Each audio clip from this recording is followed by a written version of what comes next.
With over 500,000 sales on the board since its debut in 2010, the Audi A1 has firmly established itself as the ultimate super mini, the essence of democratic downsizing. This updated version is smarter, more efficient and better equipped, and remains a seductive package for small car buyers. You may, like us, have certain expectations when it comes to driving this car. After all, it's based on the Volkswagen Polo, isn't it? Which means it'll ride well and feel very competent, but really lack a bit of fizz. Not the sort of super mini you take out for a drive just for the fun of it. Sometimes, though, it's refreshing to be proven wrong. No, there isn't the go-kart chuckability you get from the start in a Mini, but it's a genuine surprise just how talented the chassis is once you start to press on a bit.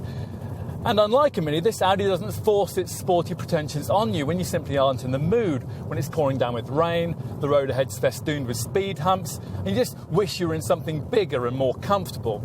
In an A1, you feel as if you are, this car offering an air of refinement and sophistication that's still unmatched in this class. There's no magic formula here, just sound basics from a very well-developed Polo platform. That's been matched to a sophisticated range of engines. I've been trying what is arguably the best all-round choice as part of this test, a 1.6-litre TDI diesel with power raised from 105 to 116 PS in this revised model. For much the same sort of money that you'd pay for a top S-line spec 1.6 TDI model, your Audi Centre can also offer you the cleverest petrol version of this car, a 1.4 TFSI variant with COD or cylinder-on-demand technology. It'll further underline a preference for petrol power amongst A1 buyers, which already see the two best-selling variants drink from the green pump. Both use turbocharged TFSI engines, and the most interesting of the pair is the least expensive 1-litre unit. Replacing the old 4-cylinder 1.2, this is Audi's very first 3-cylinder power plant, and it's a good one, with 95 PS on tap. The other mainstream option is another petrol 1.4, this one more conventional than its cylinder-on-demand stablemate, and putting out a more modest 125 PS output. Whichever version you choose in an urban environment, the light controls, well-assisted steering, dinky dimensions, tight turning circle and decent all-round visibility mean it's simple to drive, simple to use, and simple to park. The perfect shopping car indeed for someone who wants to leave something larger and more expensive tucked safely away at home in the garage. This is exactly how you'd expect a miniature Audi to look. Yet the styling of this car also gives the A1 a bit of its own personality. It's more than merely a scaled-down version of the larger A3. The Polo parentage isn't obvious. The wheels set more widely apart, the body riding a little lower. It's all neat, confident and very classy. Especially if you opt for the roof hoops, you can specify in contrasting colours. Those wanting an even more vibrant look can get one from the options list.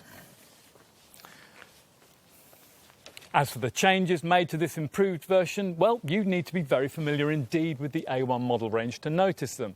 The enhancements mostly centre upon a front end featuring revisions to the air intakes and the fog lights, as well as revised bumpers with more powerful contours that make this car 90mm longer than the original design.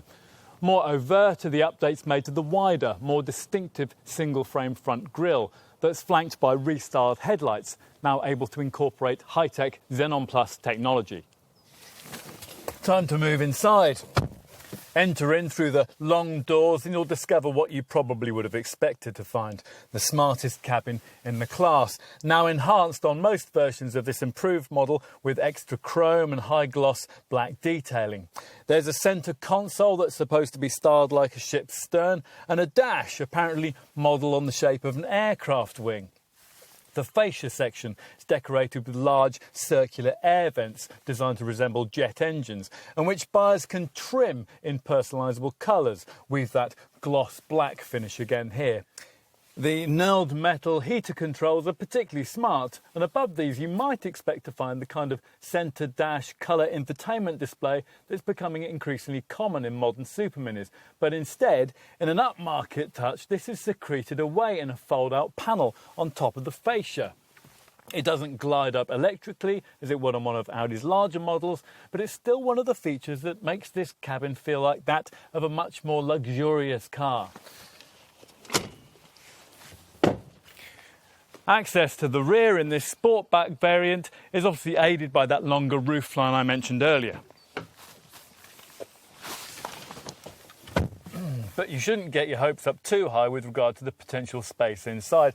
This is, after all, still a Super Mini, measuring under 4 metres in length, and the wheelbase of this 5-door body style remains unchanged from that of the 3-door. Audi has certainly gone the extra mile to keep this A1 at the efficiency forefront of the Super Mini segment. You get a stop-start system, of course, to cut the engine when you don't need it, stuck in traffic or waiting at the lights. And it'll help that this improved model's drag factor is slightly more slippery at 0.31 CD. The key changes with this improved A1 model lineup, though, lie under the bonnet.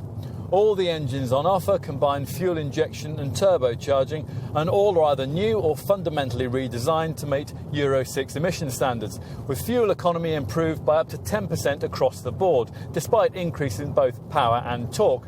What else? Well, as usual with Audi's, low benefit-in-kind taxation ratings will be a major draw for company buyers, as will the fact that depreciation remains class-leadingly slow, which means that as long as you can afford the initial outlay and don't go mad on the options list, this A1 is probably going to work out as cheap, if not cheaper, than almost anything you can consider in the Super Mini segment. If you've ever wondered just how much style and luxury is really possible in a really small car, then it's worth trying one of these. True, groundbreaking technology isn't on the agenda here, but as Audi has already discovered, there's a place for that, and it probably isn't in this very price-conscious sector of the market. What's more important is that if you climb out of an expensive A4 or A6 into an A1 costing half as much, the feeling is very much the same. The A1 then remains a very expensive feeling car that for you may well be just about affordable. Exactly as Audi promised.